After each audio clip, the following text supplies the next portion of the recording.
Selamat siang teman-teman. Pada pertemuan ke-12 ini, kita akan belajar tentang biofarmasetika sediaan transdermal.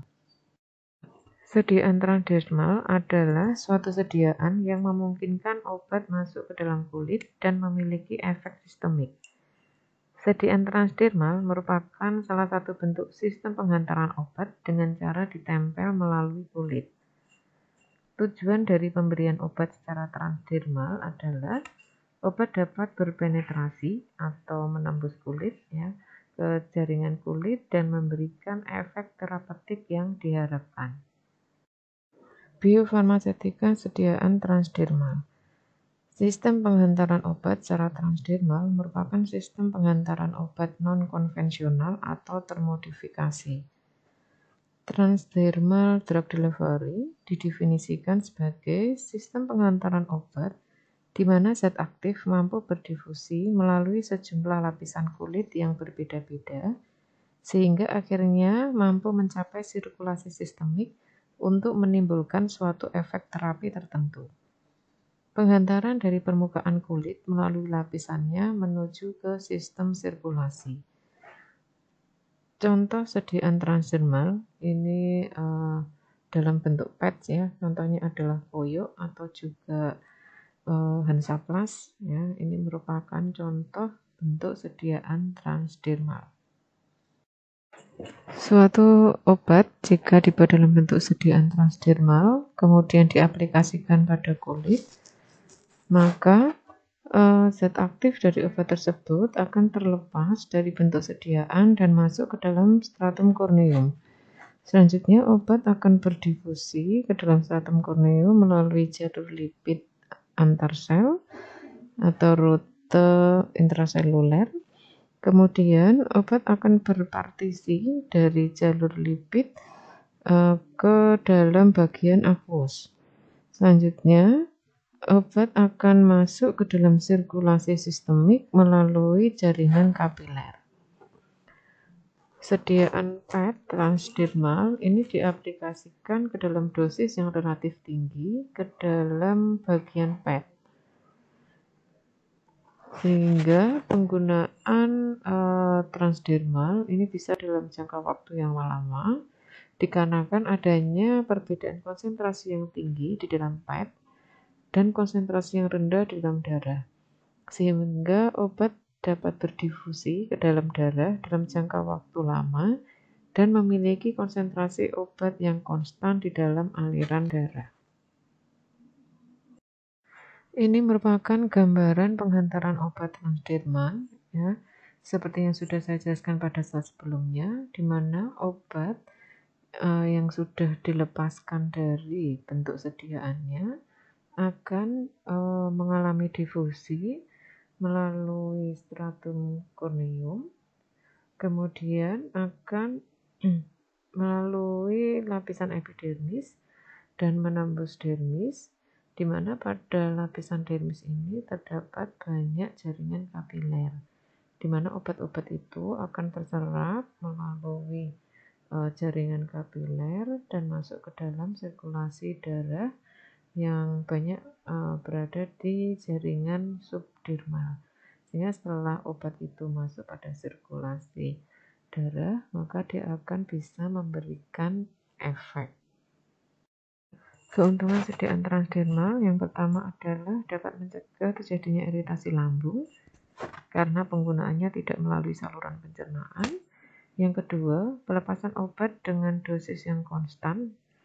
Kemudian yang ketiga, cara penggunaannya yang mudah, yaitu hanya ditempelkan pada permukaan kulit. Kemudian yang keempat, dapat menghindari fast effect, di mana mampu mengurangi terjadinya fluktuasi kadar obat di dalam darah, dan sesuai untuk obat yang memiliki T-setengah pendek, ya, waktu paruh yang pendek, dan juga indeks terapi yang kecil. Keuntungan yang kelima, dapat memberikan efek obat dalam jangka waktu yang lama. Kemudian yang keenam, dapat mengurangi frekuensi pemberian obat. Selanjutnya yang ketujuh, jumlah pelepasan obat yang diinginkan ini dapat dikendalikan. Kemudian yang ke-8, keuntungan sediaan transdermal yaitu mudah untuk menghentikan pemberian obat jika terjadi toksisitas. Sehingga begitu terjadi toksisitas, maka sediaan transdermal itu langsung saja dilepaskan dari permukaan kulit, sehingga tidak ada obat lagi yang terabsorpsi. Kerugian sediaan transdermal yang pertama, efek terapi lebih lambat ya, karena proses penyerapannya lebih lama. Kemudian yang kedua, tidak dapat diberikan untuk obat dengan dosis yang besar. Yang ketiga, tidak sesuai untuk obat yang dapat mengiritasi kulit, karena tempat aplikasi sediaan transdermal adalah pada permukaan kulit. Kerugian yang keempat, obat dengan bobot molekul yang besar tidak dapat berdifusi melalui kulit, sehingga tidak cocok jika dibuat dalam bentuk sediaan transdermal. Kemudian, kerugian yang kelima yaitu memerlukan desain formula tertentu. Sediaan transdermal yang biasa dijumpai di pasaran saat ini adalah transdermal therapeutic system yang biasa disebut dengan plester. Secara sederhana, plester terdiri atas komponen-komponen berikut, yaitu dimulai dari lapisan paling luar. Yang pertama adalah impermeable backing atau lapisan penyangga. Biasanya terbuat dari lapisan polyester, etilen vinil alkohol, atau lapisan poliuretan. Lapisan ini berguna untuk melindungi obat dari air dan sebagainya yang dapat merusak obat. Lapisan ini harus lebih luas daripada lapisan di bawahnya. Kemudian komponen yang kedua adalah drug reservoir atau lapisan yang mengandung obat atau zat aktif, beserta dengan perlengkapannya seperti material pengatur kecepatan pelepasan obat. Kemudian komponen yang ketiga adalah lapisan perekat atau semacam lem untuk menempelkan impermeable bag beserta drug reservoir pada kulit. Kemudian komponen yang keempat adalah lapisan pelindung yang akan dibuang ketika plester digunakan. Lapisan ini berguna untuk mencegah melekatnya lapisan perekat pada kemasan sebelum digunakan. Pembagian sistem transdermal yang ada dua. Yang pertama adalah sistem matrik atau monolitik. Yang kedua sistem reservoir atau membran terkontrol. Untuk sistem matrik ini tersusun atas 3 bagian. Yang pertama adalah backing layer, kemudian yang kedua campuran obat dan polimer, yang ketiga adalah adhesive layer. Selanjutnya untuk yang sistem reservoir ini tersusun atas 4 lapisan. Yang pertama adalah backing layer, yang kedua adalah control rate, yang ketiga adalah larutan obat, yang keempat adalah adhesive layer. Perbedaan sistem matrik dan reservoir. Pada sistem matrik, lapisan patch lebih tipis dibandingkan dengan sistem reservoir. Karena dalam sistem reservoir perlu adanya control rate untuk mengatur pelepasan obat. Sedangkan pada sistem matrik hanya bahan obat dicampur dengan polimer yang hidrofilik atau lipofilik, kemudian diberi adhesive layer dan pad bisa dicetak.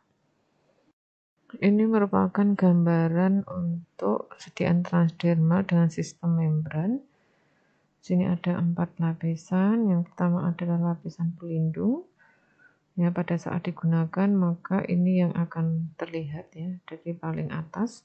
Kemudian lapisan berikutnya adalah obat. Yang lapisan ketiga adalah membran dan yang terakhir adalah perekat. Nah, perekat ini yang nantinya akan menempel pada permukaan kulit. Nah, gambaran untuk sediaannya seperti gambar pada samping ya. Ini yang gambar 1 ini merupakan clear backing. Kemudian yang kedua drug reservoir. Jadi obatnya itu berada pada lapisan kedua. Kemudian ada membran tempat pelepasan obatnya ya, drug release membran. Kemudian keempat adalah kontak adhesif. Ini yang melekat pada permukaan kulit. Selain zat aktif obat, bagian adhesif ini merupakan salah satu bagian yang penting ya, karena ini yang menentukan kemampuan dari sediaan itu untuk melekat pada permukaan kulit.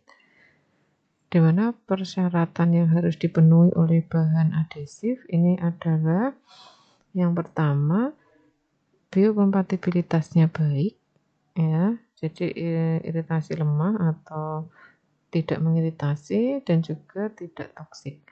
Yang kedua, menunjukkan adhesi atau pelekatan yang baik terhadap kulit berminyak, basah, atau juga kulit yang mengkerut dan berbulu. Kemudian persyaratan yang ketiga yaitu menunjukkan resistensi yang baik terhadap lingkungan berair dan lembab. Persyaratan yang keempat, dia menunjukkan permeabilitas yang baik terhadap kelembapan, sehingga dia bisa menahan kelembapan ya, sehingga tidak mudah rusak, tidak mudah terlepas dari permukaan kulit. Contoh bahan adhesif yang sering digunakan adalah polyisobutilen, poliakrilat, dan juga adhesif dengan tipe silikon.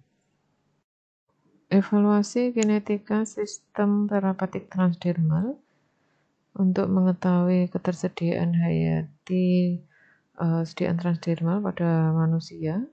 Untuk kinetika pelepasan obatnya secara in vitro itu bisa dilakukan pengujian menggunakan perangkat sel difusi Franz, di mana pada proses pengujian ini menggunakan kulit abdominal tikus yang tidak berbulu ya.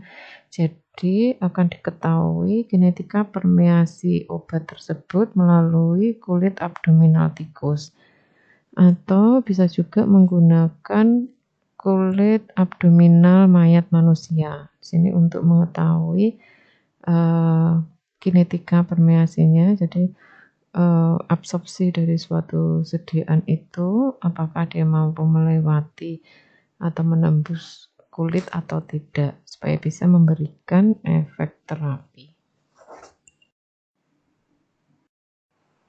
Ini merupakan gambaran sel difusi Franz. Pada gambar bagian kanan itu adalah gambar asli dari sel difusi Franz ya, penampakannya seperti itu. Kemudian pada sebelah kirinya itu ada dua gambar di mana masing-masing sama ya, hanya memperjelas untuk proses atau mekanisme kerja untuk uji in vitro menggunakan sel difusi Franz. Mana di situ membran yang dimaksudkan adalah bagian abdominal tikus yang diletakkan dengan posisi bagian stratum kornea menghadap ke kompartemen donor.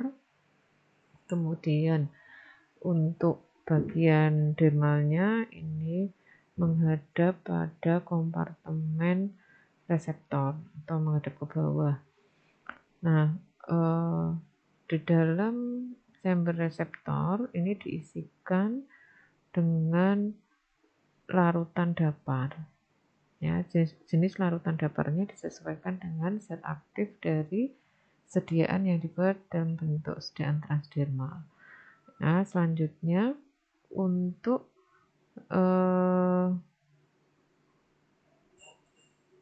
pengambilan samplingnya, yaitu cairan larutan dapar ini diambil sebanyak 0,5 ml untuk pengujian atau penetapan kadarnya ya, berapa banyak yang mampu terserap ya dari zat aktif itu. Nantinya akan dianalisis menggunakan spektrofotometer, di mana interval waktu pengambilan sampelnya adalah setengah jam, 1 jam, 2 jam, hingga 8 jam. Jadi setiap jam dilakukan pengambilan sampling. Di mana pada saat pengambilan sampling ya, setelah diambil 0,5 ml dari bagian sampling ya, itu yang ada tanda panah sampling pot. Kemudian pada bagian donor chamber ini cairannya diganti dengan jumlah yang sama, yaitu 0,5 ml larutan dapar dimasukkan melalui chamber donor atau kompartemen donor, sehingga jumlah larutan dapar yang ada di dalam chamber ini selalu tetap. Dan perlu diingat untuk larutan chamber ini harus dikondisikan, selalu diaduk secara homogen, jadi di dalam alatnya itu ada stirrer yang dia nanti akan selalu bergerak sehingga menghomogenkan larutan dapar. Dan ada pemanasnya. Jadi larutan dapar itu diatur pada suhu kurang lebih 37 derajat Celcius. Ya, seperti suhu tubuh ya. Sehingga kondisi dari larutan dapar yang ada di dalam chamber reseptor itu diharapkan kondisinya sama seperti di dalam tubuh untuk bisa menggambarkan itu. Selanjutnya untuk data sampel yang diambil setengah mililiter pada setiap jam tadi selama 8 jam, selanjutnya akan dianalisis menggunakan spektrofotometer. Hasilnya nanti akan diketahui jumlah obat yang dapat berpenetrasi melalui kulit ya. Jadi nanti akan diketahui berapa banyak obat itu yang akan dapat terserap oleh kulit. Demikian materi P12 biofarmasetika sediaan transderma. Jika ada yang kurang dipahami, teman-teman bisa langsung menanyakan dan menuliskannya pada kolom komentar. Selanjutnya akan kita diskusikan secara bersama-sama. Terima kasih.